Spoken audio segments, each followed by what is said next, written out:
Hi, I'm Buzz, and today for RedShark I'm going to review the Zeiss Loxia lenses. Let's go!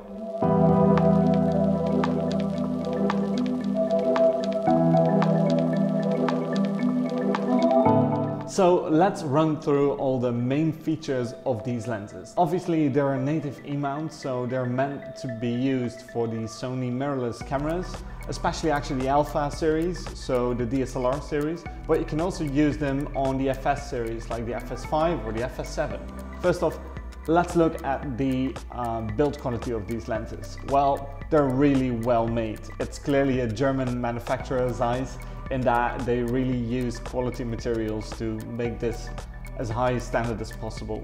So they're like all metal from the inside and the outside, and it just gives them a really sturdy look and feel. Now the lenses are very small and light, and this is because of the fact that the E-mount system is mirrorless, so they can actually build a very small lens which still has the same optics as you're used to on DSLR glass. Now another great thing about this is that you actually won't attract too much attention to yourself whenever you're filming or taking photos, which is useful in a lot of scenarios where you don't have permission, for example. While Zeiss don't claim it themselves, these lenses actually feel pretty weatherproof, especially with the blue rubber sealing near the mount. The lenses are manual focus only, so this is a good thing for video. It might turn you off if you're mostly into this for photography though. Because the Loxias are manual, Zeiss actually sells lens gears for them, so you can use them with your follow focus system. All the Loxias use the same front diameter, which is actually easy because you have to only buy one set of filters. And the other thing all of these lenses have in common is that they have 10 aperture blades, which make for very nice round out of focus objects. So that might all be well and good, but how are they in real life? Well, I only had a very short amount of time to test these lenses, so I ran onto the street, grabbed my FS5 and started shooting.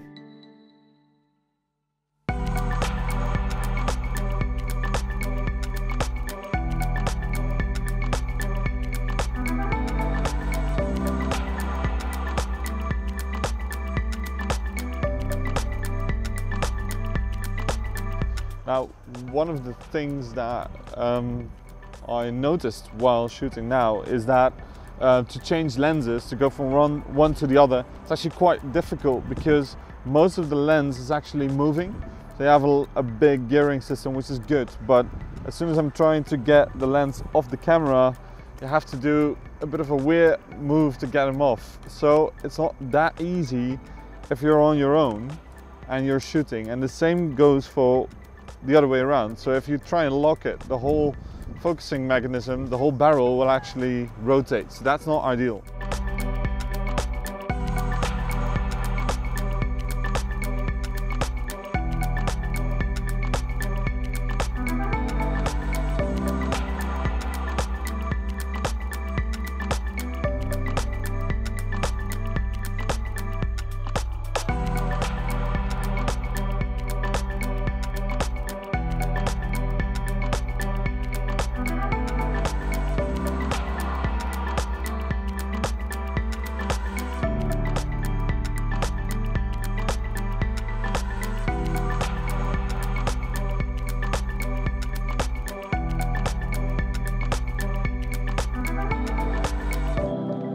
Zeiss clearly had videographers in mind when designing these lenses.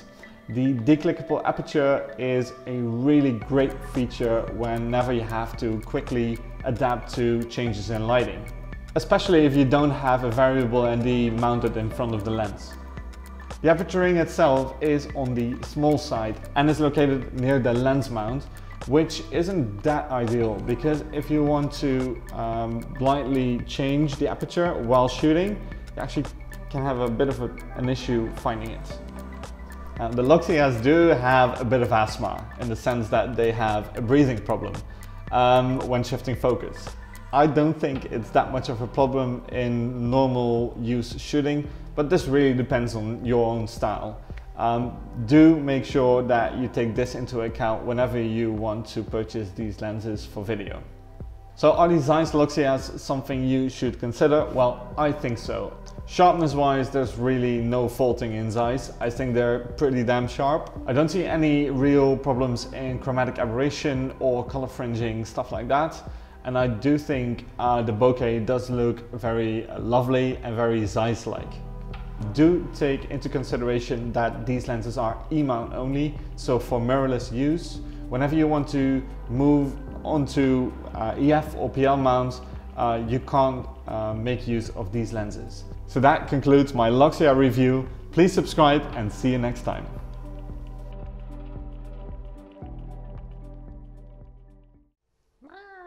Here, jump cut this.